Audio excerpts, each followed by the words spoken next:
Okay, so in 4 weeks, I was able to go from this to this. So if you want to lose fat and get some more definition going, but you don't have long to do it, listen up. Because by the end of this video, you're not only going to know exactly what a mini cut is, but I'm going to break it down into super simple steps backed by the science so you can do it too and get results that actually last. First, let's address the elephant in the room. What actually is a mini cut? Great question. All a mini cut is a short-term aggressive fat loss phase. It can be as short as 2 weeks or as long as 6 weeks, but typically no longer than that. Your main goal with a mini cut is not to build any new muscle tissue, it's to lose body fat quickly while holding on to as much muscle mass as you possibly can. But before I tell you how to do that, and more importantly who it actually works for, because it doesn't work for everyone, bestie, I gotta put the disclaimer out there that this is not a sustainable approach to fat loss. Mini cuts are the kind of approach you take when you've only got a really short amount of time to lose fat, get some more definition going before an event or something like that. I took a similar approach when I was getting ready for an event last year, and I'm actually gonna be doing the same again for the next 4 weeks. So if you want to see the kind of changes that I'm making to my own diet and training, make sure to subscribe and hit the bell, because that's going to be coming soon. Unlike a more traditional cutting phase, which tends to go for a lower calorie deficit and last anywhere from 8 to 16 weeks, a mini cut requires a larger calorie deficit because we're trying to squeeze as much fat loss as possible into a shorter time frame. Note the emphasis on fat loss, not weight loss. But Sophie, isn't weight loss and fat loss the same thing? Because if you're losing fat, then you're obviously going to be losing weight, you know? I gotta tell you, I have no idea what you're talking about. And technically, yes, you're right,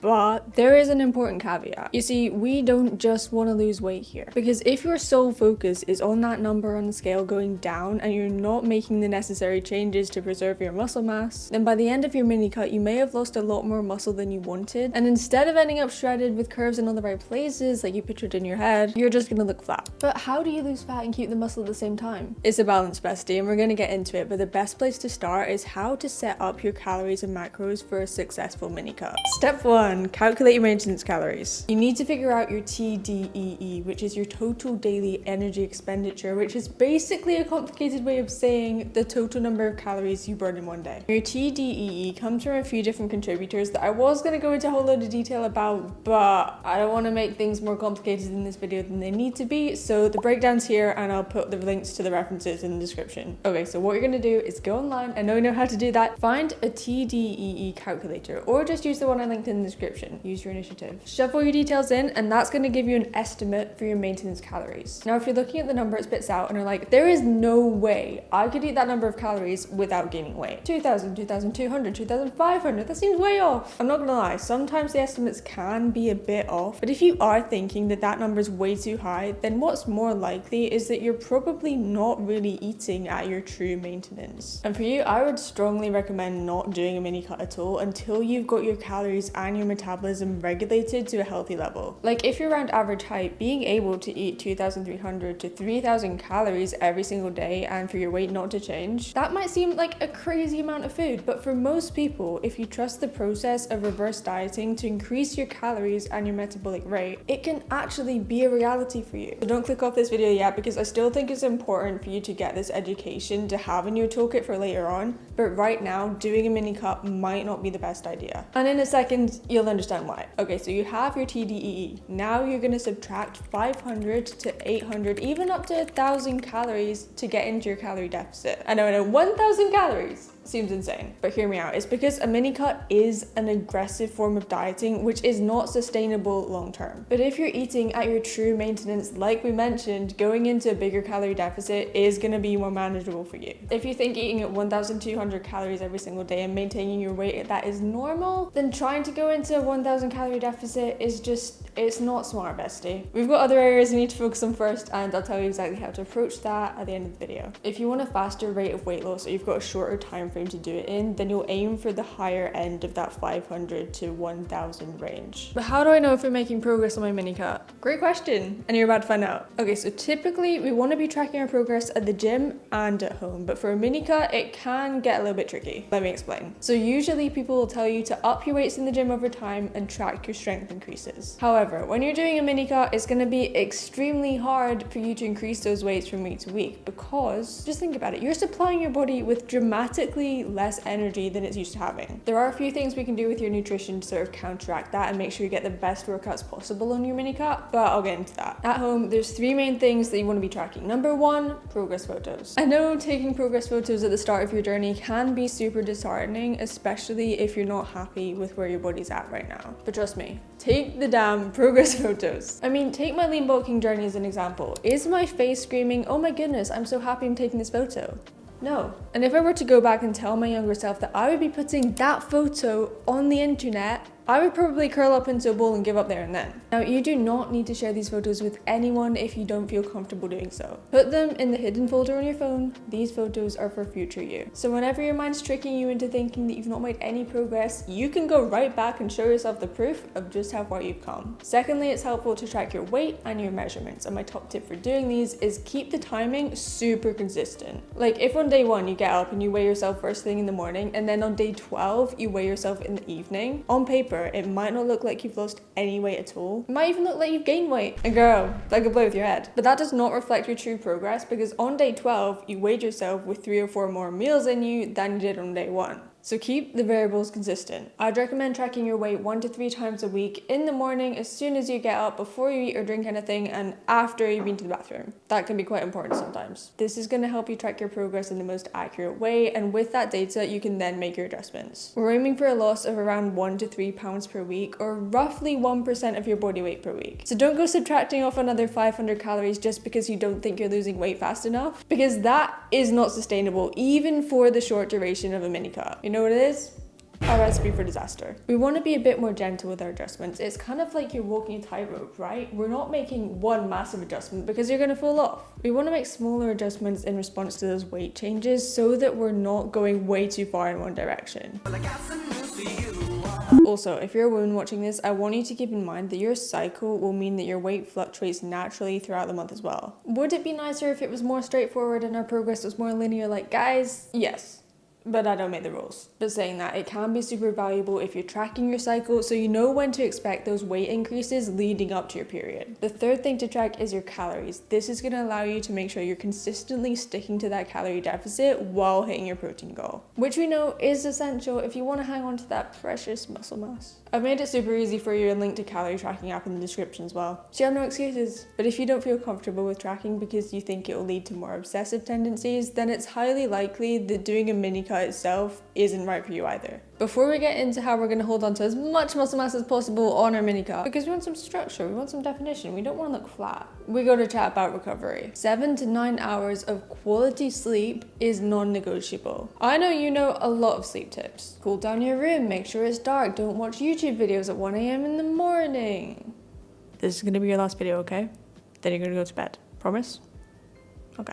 And if you're still not convinced, this 2021 study showed that just 1 night without proper sleep can make it harder for your body to build muscle and easier for your body to break muscle down. And this 2022 review of a bunch of different studies indicated that a lack of sleep can negatively impact your hormones and metabolic rate, making it harder for you to lose fat. So set yourself a bedtime alarm 1 or 2 hours before and start taking your sleep as seriously as your diet and training. Right, muscle retention is the aim of the game, but the players are resistance training and protein. Let's start with protein. If you're not eating enough protein on your mini cut, your body's gonna look for the next best source available, which is your muscle mass. Yeah, that's why these next few parts are crucial, because you've worked your butt off in the gym for years trying to build this muscle. It is easier to lose than it is to build, and we do not want that to happen. But that being said, a lot of the information that people can give you around protein goals can end up being a lot higher than they realistically need to be for certain people, because they don't take your current body fat percentage into account. A healthy body fat percentage for most women tends to be anywhere from around 17, 18% to 30%. So for all of us who fall into that range, I typically recommend getting about 1 gram of protein per pound of body weight. But if you consider yourself very overweight or obese, first, I don't think a mini cut is going to be your best option, because you're basically trying to apply a quick fix to a long-term issue. I would highly suggest taking a slower, more sustainable approach to weight loss, because that's going to make it a lot easier for you to maintain your fat loss long-term. But in terms of protein, you would want to aim for 1 gram of protein per pound of your ideal body weight. Or another option that can often be a good estimate in this case is doing 1 gram of protein per centimeter of your height. I know a lot of people these days are like, the more protein you eat, the more muscle you're going to build, so just eat more protein. And yeah, protein's essential because it's a macronutrient. But when you get to a certain level of protein intake, you're kind of going to max out the muscle building response from that, right? So when you look at a graph of muscle protein synthesis, the amount of muscle that you build is going to increase as your protein intake increases until you reach that certain level. At that point, the increase in muscle mass is still going to go up, but it's going to be really close to flatlining. So increasing your protein intake even more just isn't really going to be worth it. Also, if you've set your protein goal so high that you find it super challenging to stick to and you end up falling off your diet completely, that's obviously not going to do you any favors. So all that to say, more protein isn't always better. Stick to around 1 gram per pound of your current or ideal body weight, and don't overdo it, unless you really, really love protein. Pop quiz, how should your training change during a mini cut? I guess it's kind of a trick question. It shouldn't. But Sophie, don't I need to add in an hour of cardio every single morning? No. We'll get to cardio in a second. Your resistance or strength training workouts should not change during a mini cut. Yes, it should be near impossible to progress the weights you're lifting, but your main aim is to maintain the strength that you already have. Will you feel more fatigued than normal? Probably, but that's to be expected because you're not supplying your body with as much energy. You might also experience a little more muscle soreness after your workouts, but that's just another reason why recovery is so important. Also, just to note, if you are managing to progressively overload quite easily or at least consistently, then you might want to double check that you're definitely in a calorie deficit, because progressing should feel pretty damn hard. It was either that or you just picked a weight that was way too light for you from the get-go. Just be honest with yourself, because the only one you're cheating is you. If you're finding the tiredness or fatigue is getting a little bit too much, don't push through and injure yourself. That's not what we're here for. Listen to your body. What I'd recommend is reducing your training volume a bit while keeping the intensity high. So drop a set off each of your exercises, maybe get rid of a few exercises here and there entirely, or just take a full rest day. A 2021 study suggested that it's possible to maintain your muscle strength and size for up to 32 weeks with just one workout per week. Now don't take that information and cut out all of your workouts except glute day, but hopefully it gives you a little more peace of mind that even if you reduce your total training volume, as long as the intensity's there, you should be able to hang on to a lot of your muscle mass, and you don't need any special programming or anything like that. Cardio is helpful for increasing rates of fat loss, but it's like that tightrope, remember? We don't want to be going all the way over here. We want to start small and build up over the duration of your cut. 2 to 4 moderate cardio sessions per week is enough, and you can literally start from as little as 15 minutes per session. There is no one magic form of cardio that's going to burn the most fat. However, what is important is the intensity of the cardio you choose. I don't care if you're going on the bike, the Stairmaster, the elliptical, or hiking the mountains. Choose something you will enjoy and will be able to stick to. But you want your heart rate to be around 60 to 70% of your max. This is often referred to as the fat burning zone because when you get within that range, your body's going to be burning a higher percentage of its calories from fat. For most people, this range tends to be around 130 to 140 beats per minute, but it will vary with age, so I'll put a little estimate here for you. Super intense cardio is not necessary for fat loss, which I know a lot of you will be very relieved to hear. It can actually be detrimental in a mini cut because going too intense is gonna interfere with your recovery, which is gonna interfere with your strength training sessions, which could lead to you losing more muscle mass than you want. Another really easy way to get more cardio in is just walk more. I'd aim for around 8 to 12k steps per day, but you could do more than that if you want. And it doesn't have to look like setting aside 2 hours of your time to get all of your steps in one go. You can split it up into shorter walks throughout the day. I'd honestly prefer if you did that because regular movement is really helpful for combating the effects of a sedentary lifestyle. And let's be honest, most of us are sat on our butts at a computer screen all day, so it's gonna be beneficial whatever your fitness goals. Take the stairs instead of the elevator, park further away when you go to get groceries, and get off the bus a few stops earlier. Invest in an underdesk treadmill. There's a lot of little tweaks you can make to help you hit your steps goal. It's just a matter of consciously implementing them. Okay, so far we've not really talked too much about nutrition except protein, so I've got a few tips for you. I know this video is quite information heavy, so hang in there. I've literally been talking for hours, so I hope this edit doesn't end up like 3 hours long. Stay with me because this is important. Subscribe if you find it useful.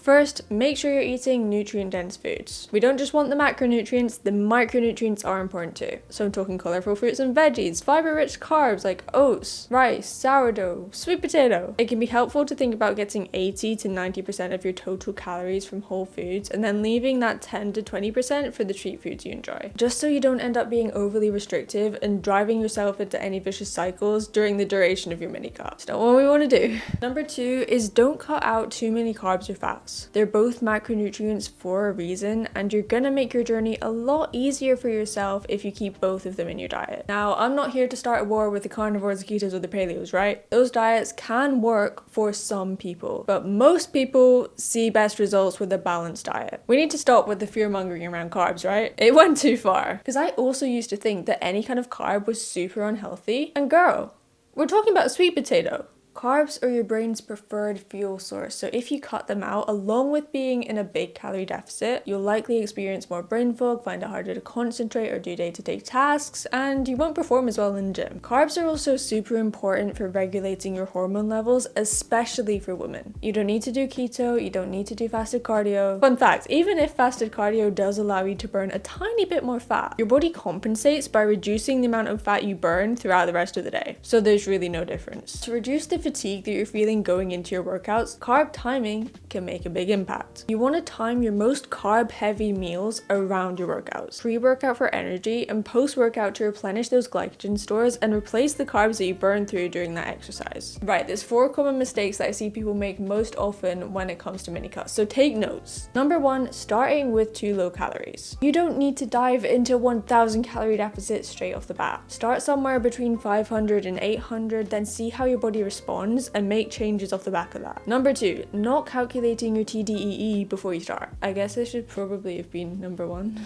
But if you've previously calculated your maintenance calories a few months ago and you just think it's going to be the same, recalculate it just to make sure. Your metabolism adapts, right? So the last thing you want to do is unintentionally end up in a bigger calorie deficit than you need to be in. Number 3, we've already mentioned, but doing too much cardio. Overdoing the cardio can lead to more muscle loss, so just keep it reasonable. Number 4 is not tracking your progress. What gets measured gets improved. So if you're not tracking, then you don't have any of the data that you need to make the changes that you need to make to ensure that you keep progressing. I guess there's a bonus number 5 as well, and that's make sure you're getting your 7 to 9 hours sleep, because so many people pull all-nighters and then wonder why they're not losing fat, why they're hungry all the time, and why they're always tired. Fix your sleep, solve a lot of problems. Okay, but who should and who shouldn't be doing a mini cut? Let's start with should not.